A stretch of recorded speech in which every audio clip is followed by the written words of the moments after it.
This week on Royally Us, Duchess Kate opens up about motherhood. Do you struggle with mum guilt for having the juggle? Yes, absolutely. I think anyone who doesn't as a mother is actually lying.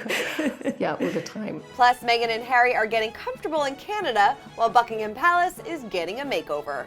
And we'll talk with Grant Harrold, aka the Royal Butler, who will give us an inside glimpse at what really goes on behind the palace doors. She's a very good dancer. In fact, she actually watches to make sure you get it right. So if you're going to dance with the Queen, definitely take some dancing lessons. We've got that plus so much more in today's Royally Us. Hello to our fellow royal lovers and welcome to Royally Us, where each week we will give you a royal roundup on our favorite family. I'm your host, Christina Garibaldi, and I am joined by royal commentator Carly Ledbetter. Hi, Carly. Hello, how are you? I'm good. How about you? I'm good. Ready for this rundown. Oh, totally. Now, of course, Carly is our royal expert from HuffPost and will help me break down everything on the royal beat, and we have a lot to get to.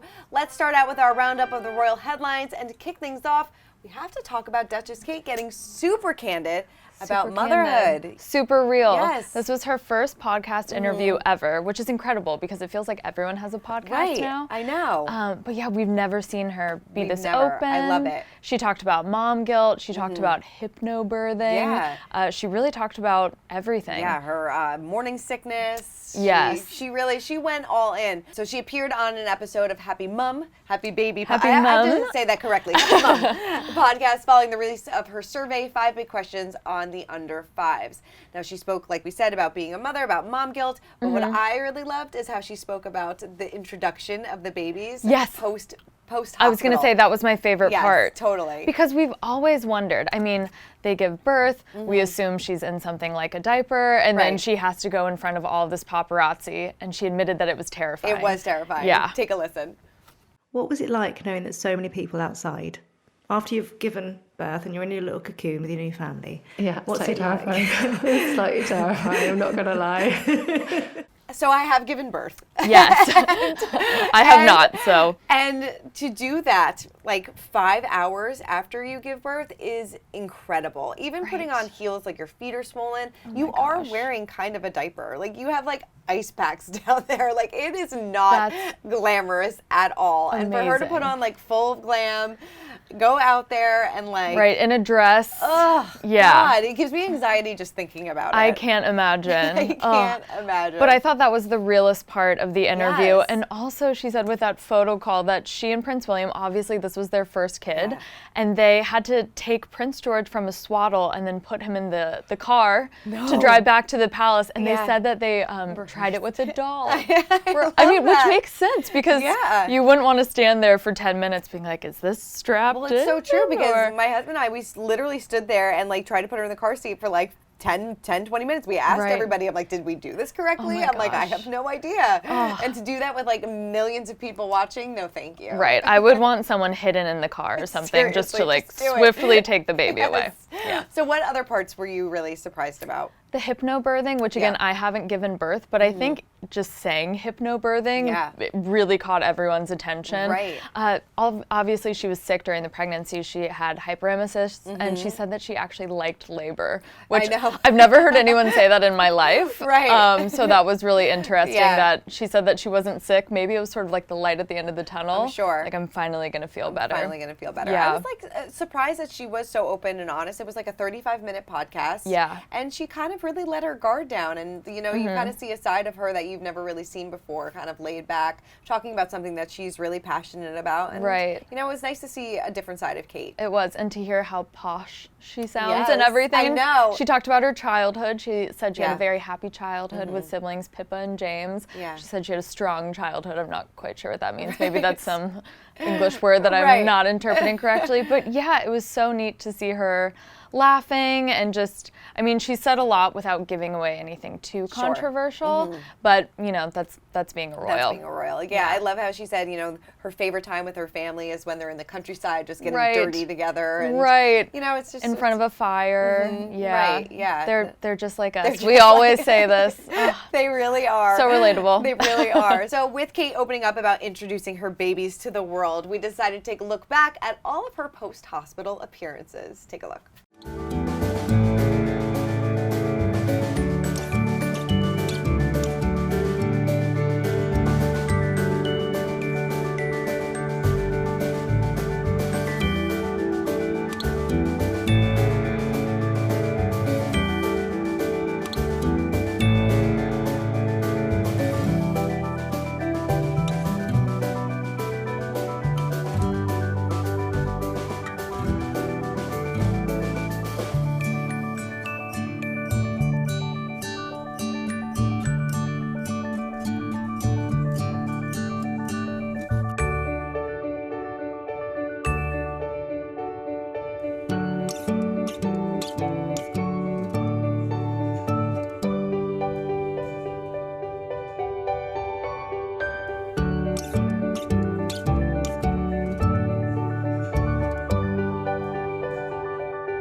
glam at everyone. What was your favorite?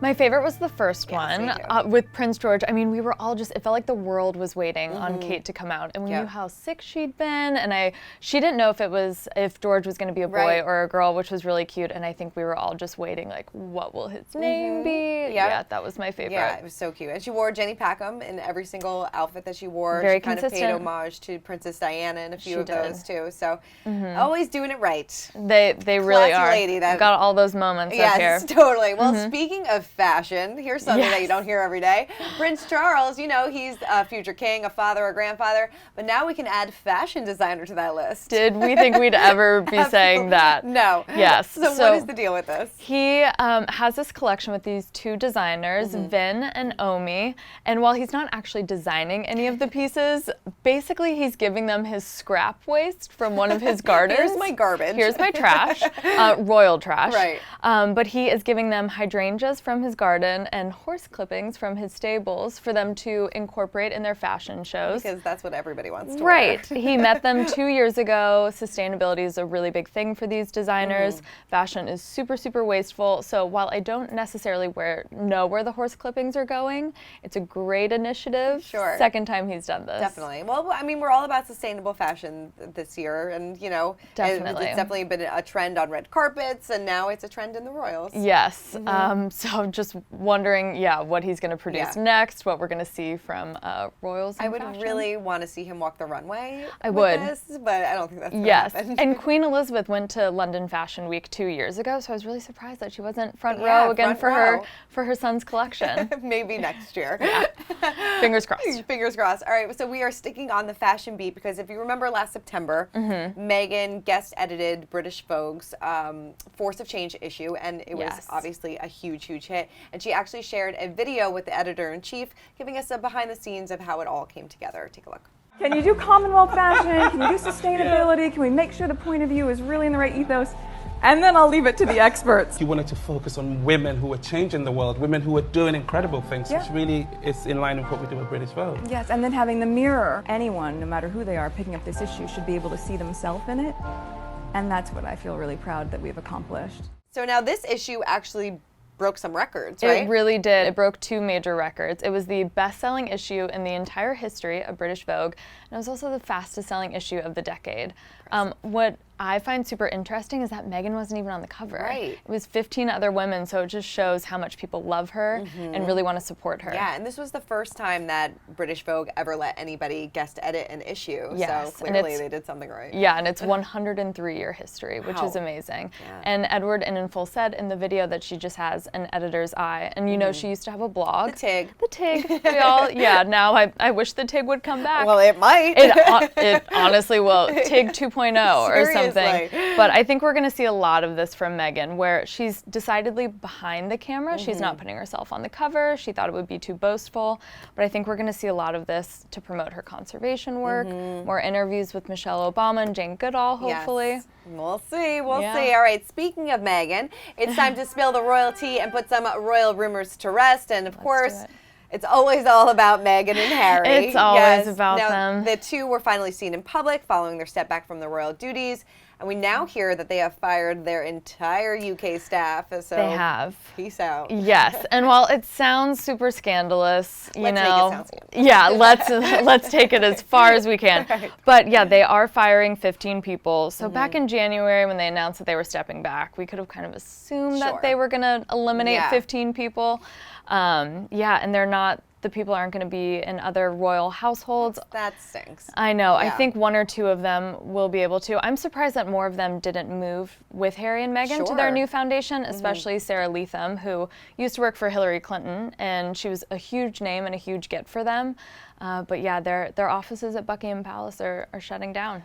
Interesting. Now this It is. comes as we are getting like an inside glimpse at their life in Canada. You know, because Harry was just out shopping for sandwiches, so As one does. just like us again, Right. But we're hearing that they are really just loving the quiet pace of Vancouver Island life. Yes, I feel like they are just truly living Yeah. their best life. Because if you think about it, the entire time they dated, they were both working, and it must be exhausting greeting Yeah. all of these crowds and having to do all of these engagements every day that maybe you don't necessarily Sure, pick yeah. for yourself. Maybe it's charities you're passionate about, but you're always on, you're always talking to people, you're always smiling just in case someone catches a photo of you frowning. So yeah, I've heard that they are just loving relaxing with baby Archie and going on walks and hikes, shopping for sandwiches. That's one which does. we take for granted. Right, yes. Well, we did get reporting that obviously he has felt a little bit of guilt about leaving, but at the end of it, there's really no regrets because Harry, Meghan, Archie, they're all just really happy. They are, and that's what he said at the JP Morgan summit that he was at 2 weeks ago, where he doesn't regret his royal exit. I'm sure since he was born a royal and he really, really loves his gran, Queen Elizabeth, I'm sure he does feel like part of it is, you know, he's starting this new life. There's always guilt when you change things up and want to do something different. Of course. And, you know, they were recently spotted at Stanford University as well. They were. Yes, they are brainstorming ideas for their new charity, which, as we know today, they might have to brainstorm a whole new idea. They might have to, because their brand, as we all know, is Sussex Royal. It's the name of their Instagram. It's the name of their new website page. They launched themselves in January fully as Sussex Royal, and now the Queen is negotiating with them over whether they can use royal or not. I'm surprised about this. Are you? I'm really surprised about it because we sort of thought that everything was put to bed in January. I knew from speaking with sources that they were still negotiating Meghan's title specifically. Meghan, comma, Duchess of Sussex reads like a divorced woman. Obviously, she's not divorced from Prince Harry. But yeah, it seems like this brand was set. They were ready to move forward, and now they might have to on that. Yeah, they're gonna have to rework that merch. I wonder if, like, I mean, this is just me speculating. I don't know if she was like upset that he's doing these private events and, you know, kind of making money off of this. A lot of money, I'm sure. Yeah, because they registered for this trademark a few months ago, and we haven't seen them do anything with the trademark yet. But yeah, I wonder if she saw these past few events and was like, oh, we need to go back to the drawing board. And it's interesting that they were spending some time in California because we heard that maybe they're going to be spending the summer out there. Yes. Yeah. And I actually spoke to a few experts who told me what they should do if they are there in the summer, and they should mimic a celebrity, or they should mimic Adele, where Adele will tell certain friends certain stories with different details, so that if anyone ever leaks the story, if she knows, you know, certain details, she knows who leaked it. Oh, I love that. I know. Ooh, so sneaky. Yes. I love that. So we'll see. Good way to keep the circle close. Yes. And we actually got reporting that if they do go out to LA, maybe that they'll have some dinner parties with George and Amal,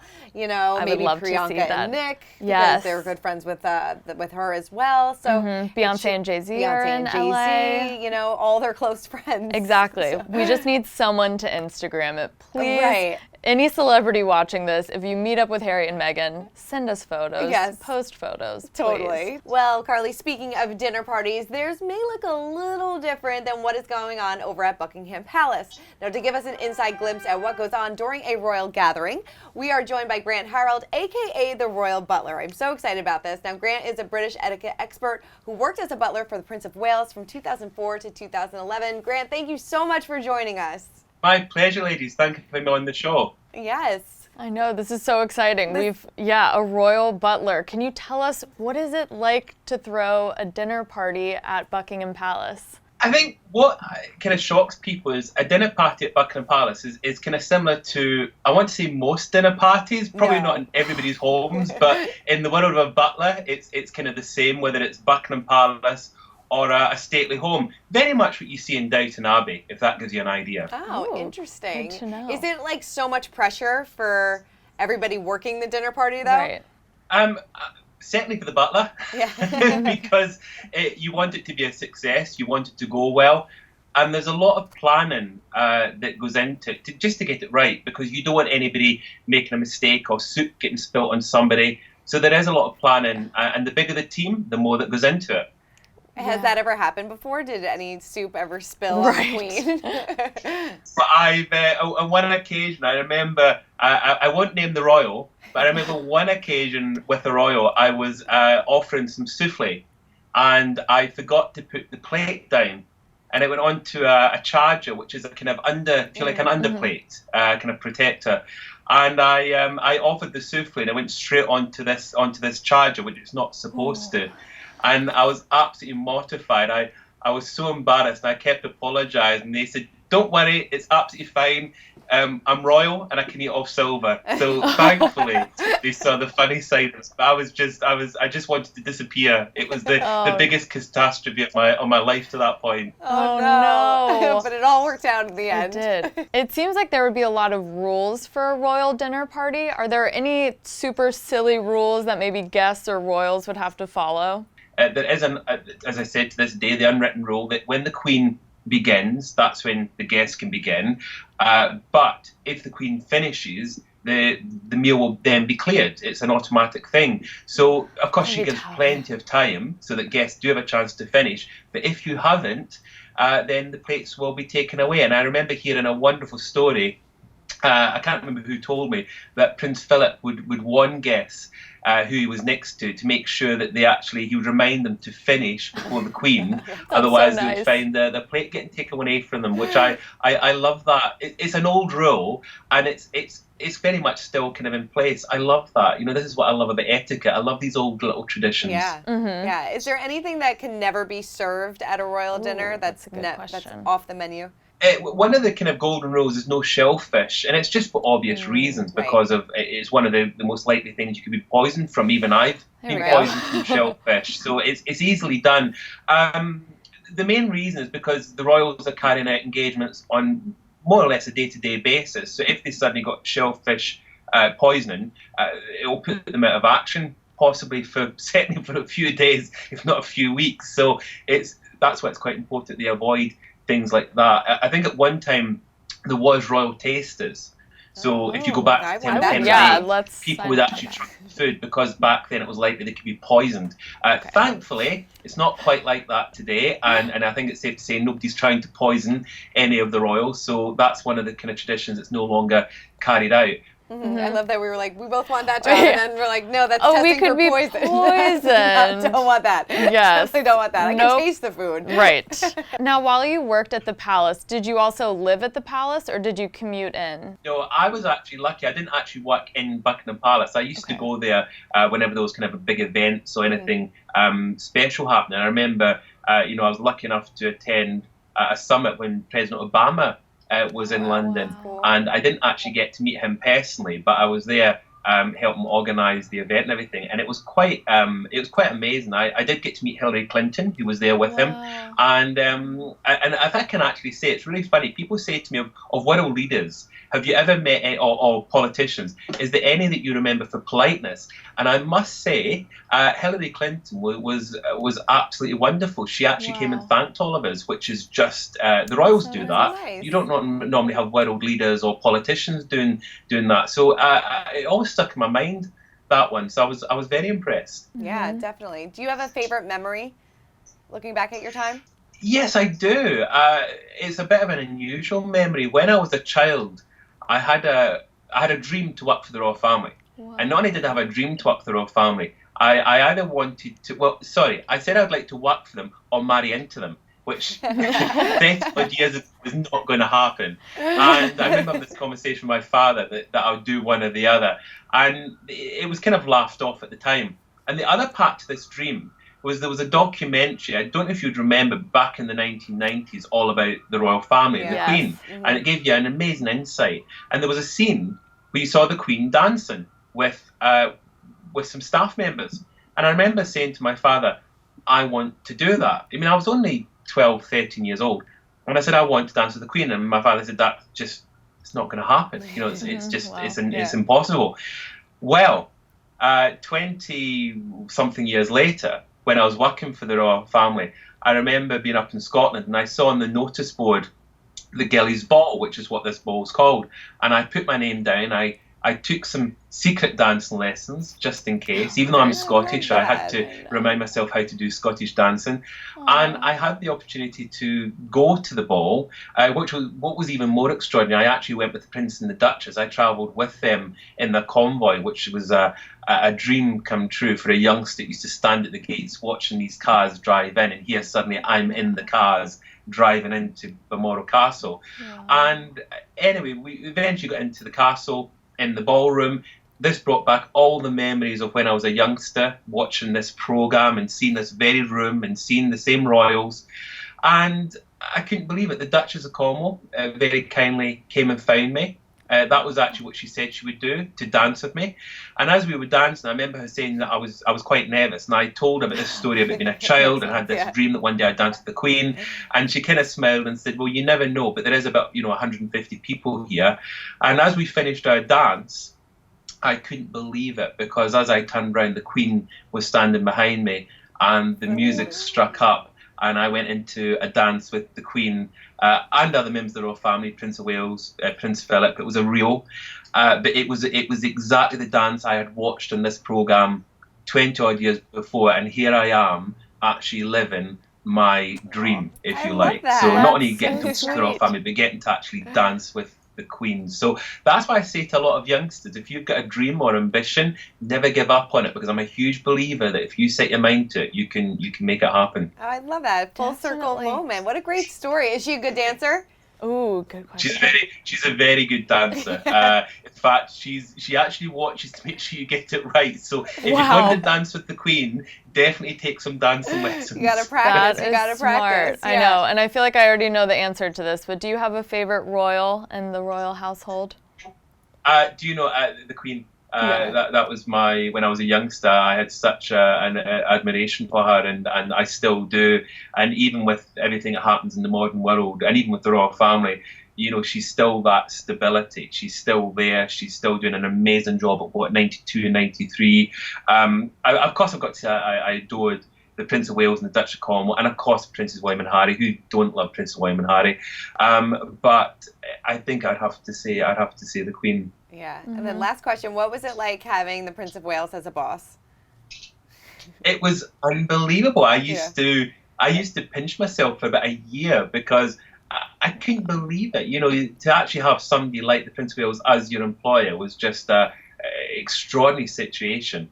And but he was a very, and I'm not just saying this, he was a very kind, considerate and passionate employer, and great sense of humour. I remember when I first started working for him, I was on one of my first days, I bumped into him, and I was a bit worried what to do. I saw him and the Duchess, and I ended up, don't laugh, I dived into a cupboard because I didn't know what the etiquette was, what you're supposed to do. And I went into a cupboard, and I remember him outside this cupboard kind of wondering what I was doing. And this was because it was all quite humorous. And eventually I came out it was a drinks cupboard of all things. We keep bottles and things. God. And I remember coming out of the cupboard thinking, this does not look good, because butlers were famous for enjoying a tip or two. And I remember kind of praying that the door opposite was a staircase, and thankfully it was. And I kind of then looked at them and said, oh, good morning, Your Highnesses, and nodded my head. And thankfully they found this hysterical, and there was a lot of laughter about it. And it showed me how down to earth and normal and fun they are. And that was exactly what it was like for my whole time there. I was very lucky. Wow. Oh my God. That's amazing. That's amazing. What stories? I feel like we could talk to you all day long. I know, we really could. You were wonderful, Grant. Thank you so much for joining us. I really appreciate it. Thank you. For more information on Grant, make sure you head on over to his website, theroyalbutler.co.uk. Moving on to our royal history moment of the week. Now, there are some major historic changes that are taking place at Buckingham Palace. Major being $490 million worth of renovations. No big deal. Got it in my back pocket. Right, totally. So the royal family's Instagram posted a video showing the 19th century wallpaper from the drawing room being removed. This was actually kind of cool to see. It was. I am a huge House Hunters fan. Any sort of home remodeling. Oh, the HGTV. I can't believe the wallpaper in this place. I know. Yeah, we're going to have to redo the carpet. Right. But yeah, it's so interesting because we don't always get to see these rooms in the palace. There are some that are closed off, and sometimes when the Queen is actually there are certain wings that we can't see. So it was really neat to see this wallpaper that is so old. It was originally found by Queen Mary. It was in storage. Wow. I can imagine their storage is absolutely crazy. But yeah, it's so great that they're going to preserve it. There's construction nearby at the palace, and they were concerned that it would be destroyed if the rumblings from the construction caused it to fall off the walls. Oh, interesting. It's that delicate. That is that. So what is this room used for? So it was used by Queen Victoria for entertaining, and now it's used for meetings. It's looks a lot different than my meeting room. Yes. I don't have a meeting room. Right, right. And they took out all of the furniture and everything that used to be in it. And I mean, the palace is undergoing huge changes over the next 10 years. That's a lot of money. It is $490 million, and it's really interesting because when Harry and Meghan, when they redid Frogmore Cottage at Windsor, it was $3 million. They were taking out mold, redoing staff rooms, and increasing security because we're all obsessed with them. Of course. And every headline was, we can't imagine that they're costing British taxpayers this much money. And then $490 million, maybe it's just too much for us to grasp. Process. Yeah. But, like, people, you're paying for it. Right, you're paying for it. And the palace has 15 million visitors a year, so they, the royals do actually bring in a lot of money, but I'm surprised we haven't seen any revolts from the British taxpayers yet. Me too. Well, I guess. Yeah. Who knows? Maybe they'll all be invited over for dinner. Yeah, can't wait to take that tour. Can't wait to take that tour. Before we wrap up, we have to check in on our royal kiddos in our pint-sized palace. Oh, saving the best for last. Of course. So now we are bringing it right back to Kate. Of course, talking about her first ever podcast appearance. Now, Kate, after that, she shared a unseen photo of Charlotte, and I love this photo because it's so cute. And she actually said this is one of her favorite photos of her, right? And it's so cute because it's Charlotte bending over to smell this little bluebell, which bluebells were Princess Diana's favorite flower, so extra significance there. And she said that it reminds her of those simple moments as a parent that she wants her kids to remember.